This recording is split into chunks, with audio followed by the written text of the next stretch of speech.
ቼት ሰላም ተመልካቾቼ እንደምን አላችሁ? አቤል አለማየሁ ነኝ። መነሻውን እንጦጦ የሚያደርገው መዳረሻውን አቃቂ ቃሊቲ የሚደርሰው ቀበና ወንዝ ትላንት ሰኔ 21 ቀን ይህ ሰው ሰራሽ ግድብ እንግዲህ ተመርቋል። እሱን የተመለከተ ቪዲዮ ነው ዛሬ ይዤላችሁ የመጣሁት። መልካም ቆይታ እመኛለሁ። ቀበና እንግዲህ ከእንጦጦ ተራራ የሚነሳ ወንዝ እንደሆነ ይታወቃል። ፕሮጀክቱ 87.6 ሄክታር መሬት ላይ ነው ያረፈው። 5.5 ኪሎ ሜትር የሚሸፍን ወንዝ እንዳለውም ነው የተነገረው። ቀበና ዋለ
ተገድቦ ነው እንግዲህ የውጭ ባለሙያዎች ሞክረውት መጥተው ሳይሳካላቸው እንደሄዱና በአገር ልጆች ባለሙያዎች በአግባቡ እንደዚህ ተገንብቶ አገልግሎት እንደተሰጠን የተነገረው።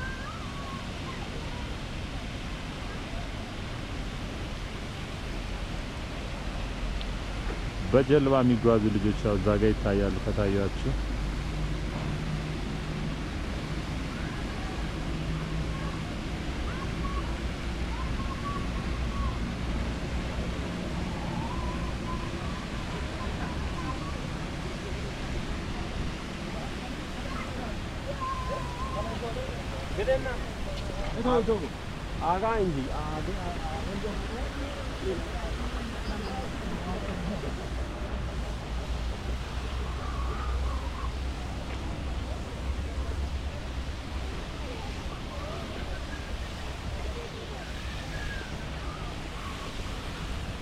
ቢሻን ቀበና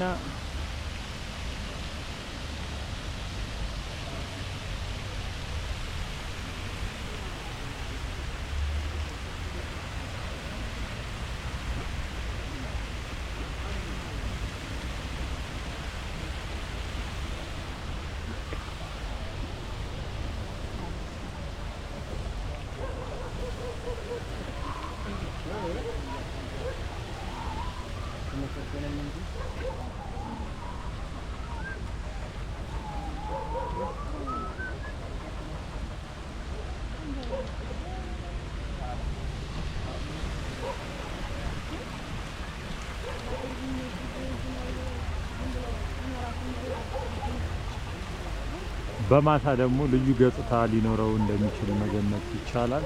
ትላንት ነው የተመረቀው ሰኔ 21። በማግስቱ እንግዲህ ሰኔ 22 ለአገልግሎት ክፍት ሆኖ ሰዎች የተመለከቱት ነው። መግቢያ የለም፣ በነፃ ነው። ወደፊት እንግዲህ በክፍያውን በነፃ የሚለው ይታወቃል ማለት ነው።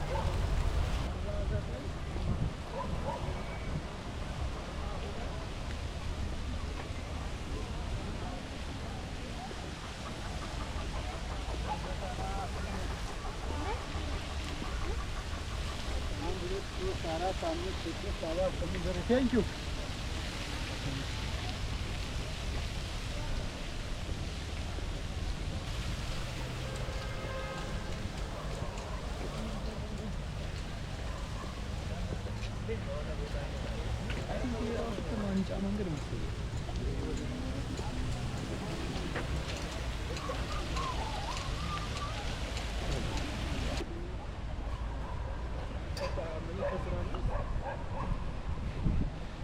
አሁን በቀበና ጋር አድርገን ወደ ጀርመን ኤምባሲ በሚወስደው መንገድ ጋር አድርገን ዞረን ተመልሰን እንመጣለን።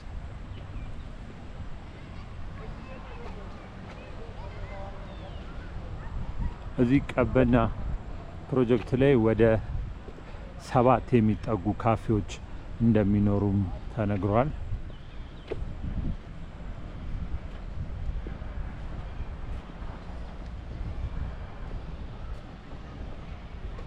ይሄም እንግዲህ ከሬስቶራንቶቹ መካከል ከካፌዎቹ መካከል አንዱ ይሆናል።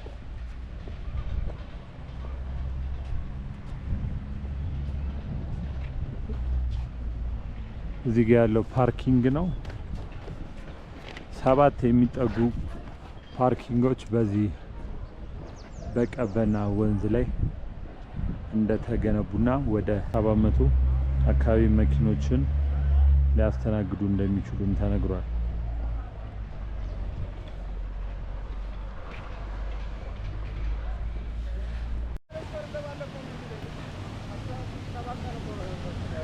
ያው እንግዲህ አሁን በጀርመን ኤምባሲ ጋር ወደ ቤላ ወደሚወስደው መንገድ ወይም ደግሞ የሚኒክ ሆስፒታል ወደ ጎን ወደ ጀርመን ኤምባሲ በሚያቋርጠው መንገድ ላይ አልፈን ነው እንግዲህ እዚህ ጋር የተገኘ ነው። ወደ ሰው የሚወስደው መንገድ ነው።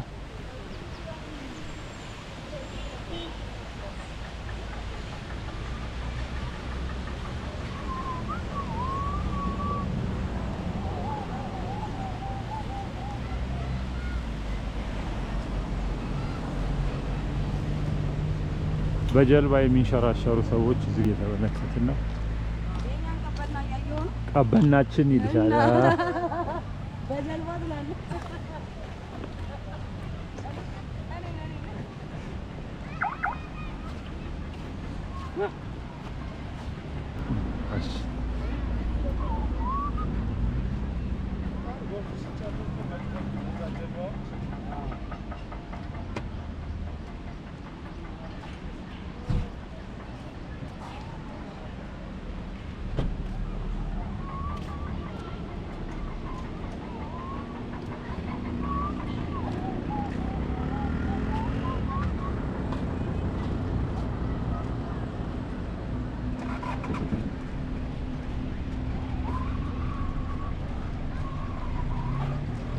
ኦክሲጅን የተገጠመላት ሴት እንኳን ዘና ለማለት በዚህ ጋር እያለፈች ነው። በጣም ታሳዝናለች። እግዚአብሔር ይርዳት።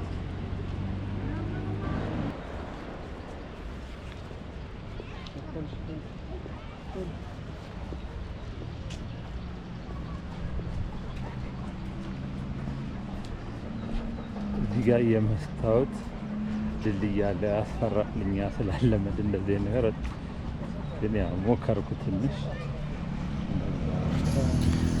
ድልድይን ጨምሮ 21 ድልድዮች 7 የህፃናት መጫወቻዎች በዚህ በወንዙ ላይ እንደተገነቡ ተነግሯል። መዳረሻውን ቡልቡላ የሚያደርገው እንግዲህ ቀበና ወንዝ በዚህ መልኩ ተገንብቶ ልዩ መዝናኛ ስፍራ ይሆናል ማለት ነው። በዚህ ጋር አስፋልት ወደ ሚኒክ ሆስፒታል ነው የምትሄደው ኢስታር መኪና የምትሄድበት ማለት ነው። ያ ደግሞ ቀጥ ብሎ ሲሄድ እንግዲህ የቀበና ሌሎች መዳረሻዎች ጋር ያደርሳል።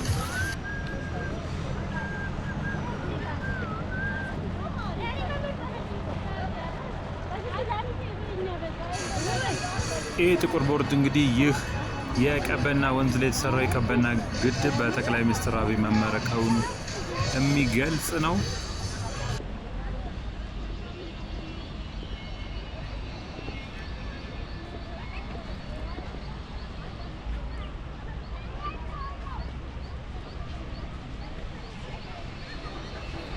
ዘጠኝ የስፖርት ማዘውተሪያ ስፍራ፣ 7 ፓርኪንግ፣ 4 የመሰብሰቢያ አዳራሽ እና 7 ፕላዛዎችም በዚሁ የቀበና ፕሮጀክት ውስጥ ተካተዋል።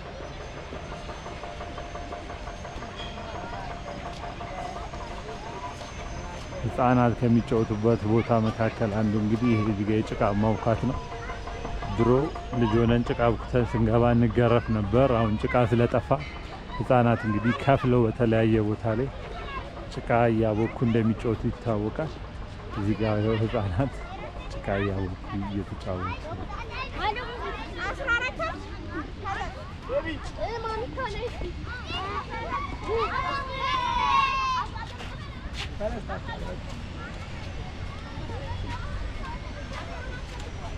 ልጆችን በጣም ፈታ ሊያደርግ የሚችል ነገር ነው።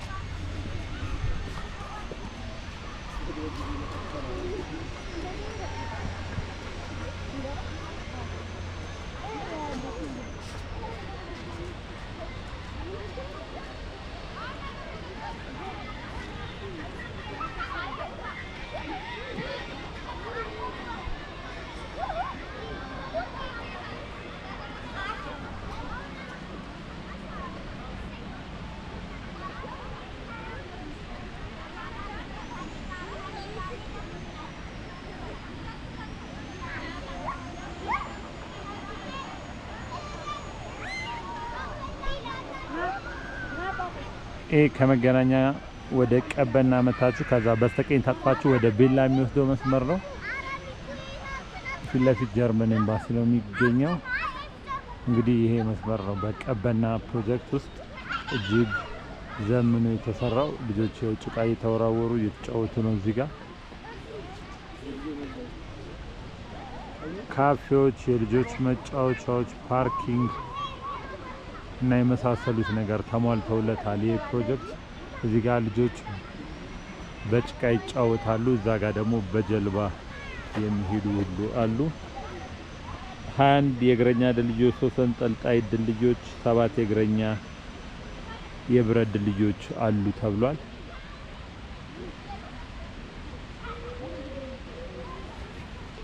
በጣም ዘመናዊ ሆኖ እንደተሰራ ነው የተነገረው። ያንንም እየተመለከትን ነው።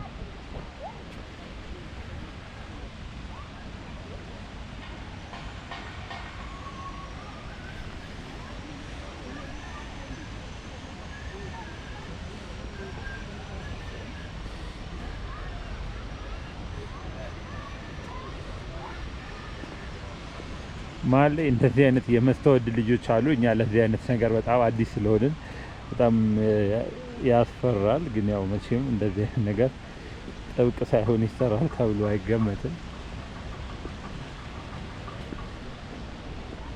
ከጭቃው በስተጀርባ እዛ ጋር የምትመለከቷቸው ሱቆች ናቸው። የስፖርት ሱቅ፣ ዲኮር፣ የሀገር ልብስ መሸጫ ሱቅ፣ ምንጣፍ ቤት፣ ቡቲክ፣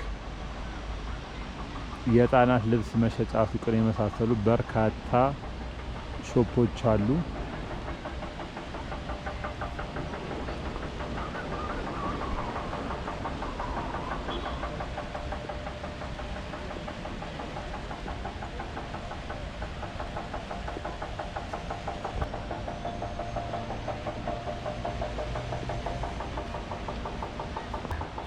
ያዣት እዚህ ብረቱ ላይ እንዳሰራ ጎበዝ ቤቢ።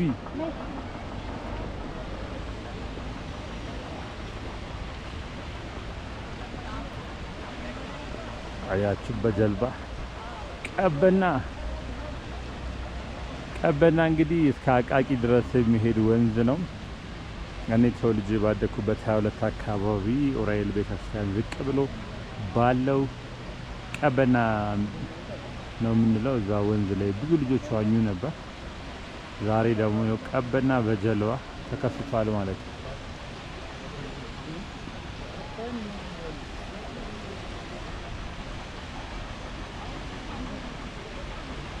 በዚህ ጋር ወደ ላይ እዛ ጋር የምትመለከቱት ትምህርት ቤት ነው። ቀሀስ ይባላል። የቀዳማዊ ኃይለ ሥላሴ ትምህርት ቤት።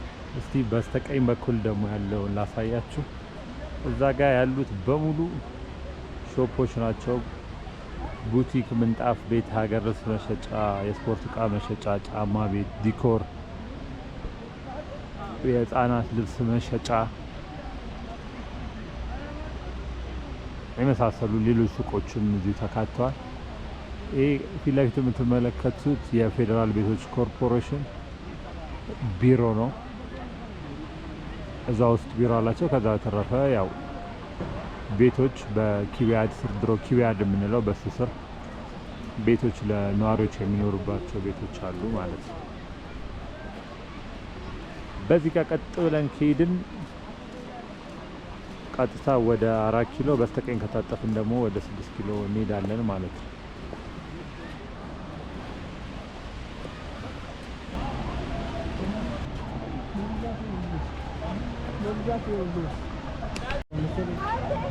ዋሳየ ነው ያስነዳኝ ልትተርዛጋለስ አረባ ፈርጦት እንደ ፈርጦ ነው ያስበል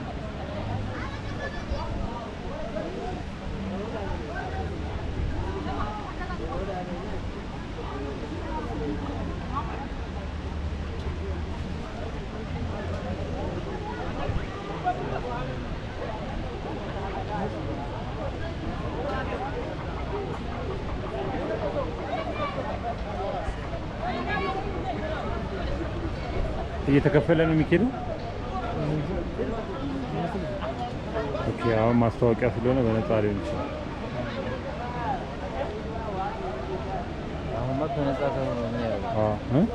በነፃ ነው እንጂ ደግሞ አሁን ዛሬ ገና እንትን ስለሆነ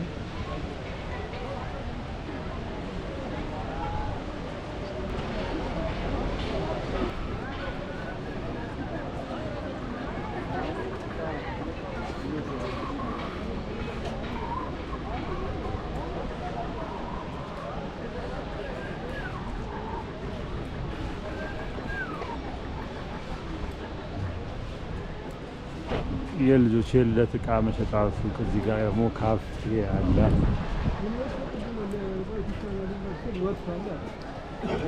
እዚህ ጋር ደግሞ ቡቲክ አለ። እዚህ ጋር የልጆች መሸጫ ሱቆች አሉ።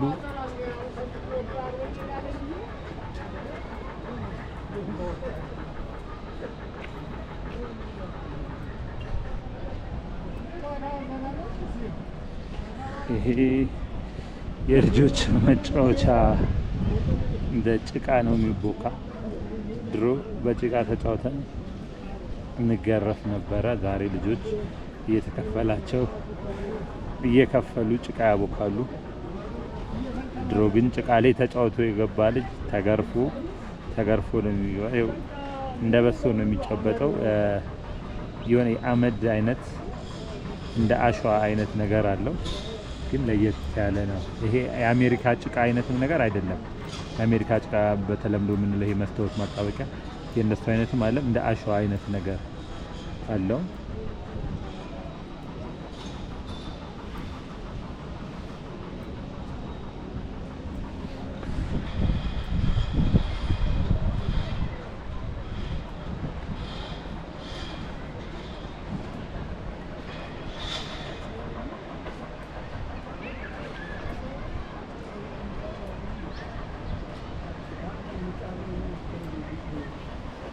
ሞባይል መሸጫ ቤትም አለ ብሏል።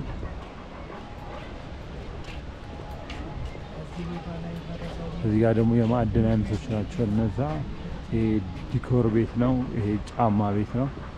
ወደፊት እንግዲህ ሞቅ ሲል መጥተው ስራ ይጀምራሉ ተብሎ ይጠበቃል። እዚህ ጋር ደግሞ የወፊውን የእባብ ቅርጽ እንጃ የወፍ ግን ይመታው። ኦኬ የወፍ ነው። አንድ ወፍ አለች አይደል? እንደዚህ ሐዋሳ ሐይቅ ውስጥ ምንም በሱ ቅርጽ አይነት ወንበሮች አሉ። እዛ ጋር ደግሞ በቀጭኔ ቅርጽ ወንበር አለ። አሪፍ ነው፣ ደስ ይላል።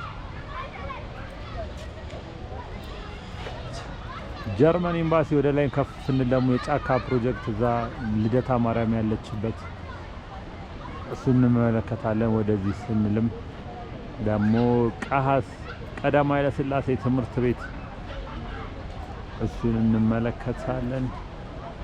ወደዚህ ደግሞ እንግዲህ ይሄ ቀበና ወንዝ 7 ፕላዛዎች እንዳሉ ተነግሯል። ከነዛ ውስጥ መካከል እንግዲህ አንዱ እዛ ፊት ለፊት የምንመለከተው ነው።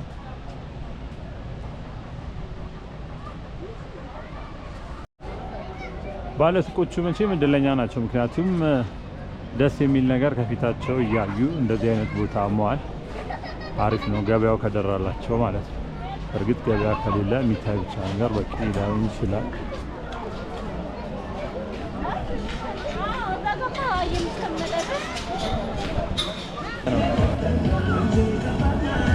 ቀበና የሚለው ዘፈንም ተዘፍኗል።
ቀበና ቀጥታ ወደ 4 ኪሎ በስተቀኝ ወደ ጃን ሜዳ፣ በስተግራ ደግሞ ትንሽ ወደ ፊት ተጉዞ ከታጠፉ ወደ አድዋ አደባባይ።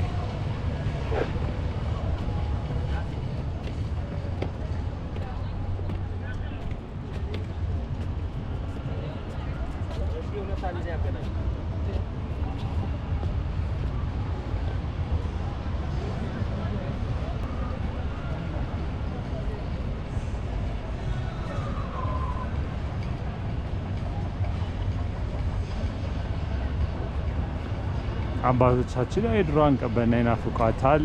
ይህን ገጽታው ደግሞ እንዲተለውጠው ሲያዩ መተው ዘና እያሉ እየተመለከቱ እየጎበኙ ነው።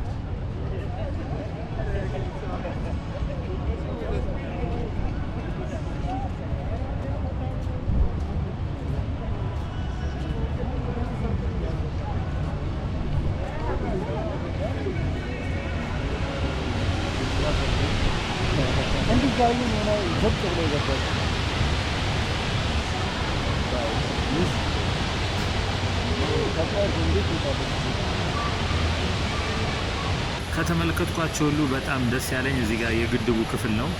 በጣም ደስ ይላል። ያው አዲስ አበባ ውስጥ አሁን እንደዚህ አይነት ነገር ይኖራል ብሎ መገመት ትንሽ ይከብድ ነበር። በጣም ደስ ይላል።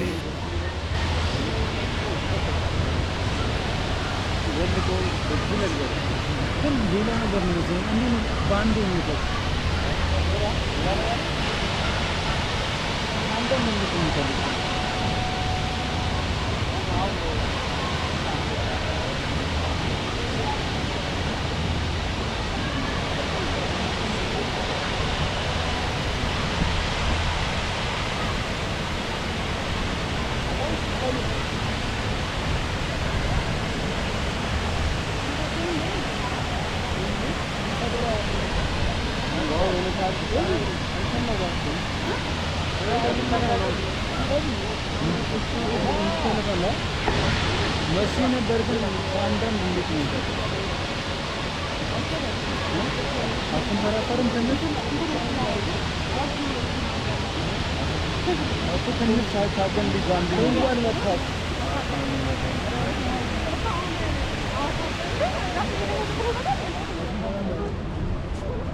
ያው እኔ የድሮ ነገር በጣም ነው የሚናፍቀኝ እና ትልልቅ ሰዎች መጥተው ሲዝናኑ ሲያዩት ምናምን ደስ ነው የሚለው። በጣም ነው ያው የድሮ ሰው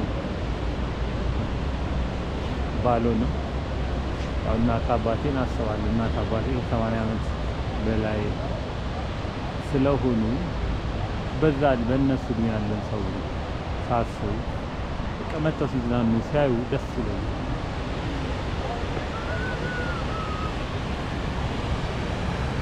ቀበና ወንዙን ለመከተል እንግዲህ ያው እዚህ ጋር ደርሷል። ቀጥታ ከሄደ እንግዲህ ባልደራስን፣ ሾላን፣ ኦራይልን አርፎ አቃቂ ቃሊቲ ይደርሳል ማለት ነው።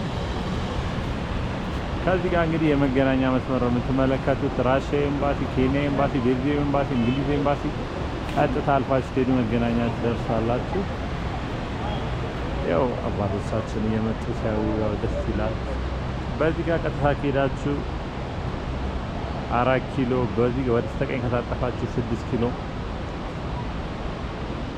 አሁን ደግሞ ያለ ነው የቤላ መንገድን ይዞ ወደ ጀርመን ኤምባሲ አድርገው አቋርጦ ቤላ የሚደርሰው መስመር ነው። ቀበና በጣም በሚገርም ሁኔታ አምሯል። ቀበና የዛሬው ፕሮግራም እኔም እዚህ ላይ ነው የማበቃው። አቤል አለማየሁ ነበር። ኩራን ተመልካቾቼ በሌላ ቪዲዮ ቀበናንም ሆነ ሌሎች ቪዲዮዎችን ይዤ እመጣለሁ። መልካም ሁሉ እየተመኘው ሰናበታለሁ። ቃስ ትምህርት ቤት ቻው።